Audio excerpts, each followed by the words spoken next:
श्री भगवान उवाच कुतस्त्वाकश्मलमिदं विस्मये समुपस्थितम् कुतस्त्वाकश्मलमिदं विस्मये समुपस्थितम् अनार्यजुष्टमास्वर्ग्यम् अकीर्तिकर अर्जुन अनार्यजुष्टमास्वर्ग्यम् अकीर्तिकर अर्जुन।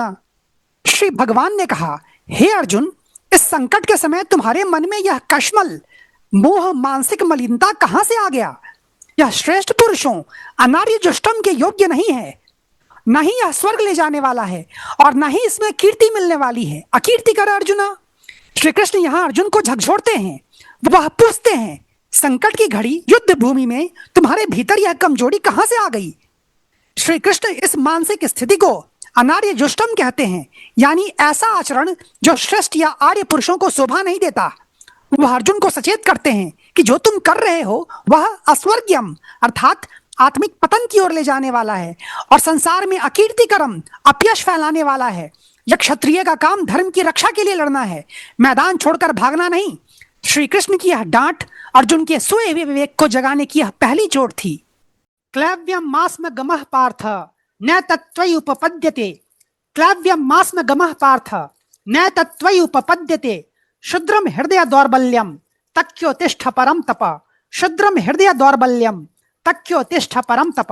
हे पार्थ, क्लैव्यम नपुंसकता कायरता को मत प्राप्त हो, यह तुम्हारे योग्य न तत्त्वयि उपपद्यते नहीं है।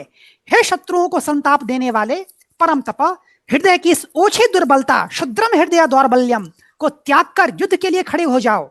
तक्योतिष्ठ, यह श्लोक पूरी गीता के सबसे शक्तिशाली और प्रेरणादायी श्लोकों में से एक है।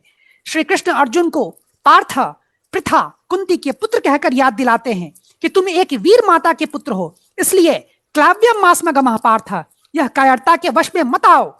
वह सीधे शब्दों में कहते हैं कि न तत्त्वयि उपपद्यते, यानी यह कमजोरी तुम्हारे स्वभाव और तुम्हारी गरिमा के बिल्कुल विपरीत है। श्री कृष्ण अर्जुन के दुख को कोई महान त्याग नहीं बल्कि शुद्रम हृदय दौर्बल्यम, हृदय की अत्यंत तुच्छ और छोटी कमजोरी बताते हैं।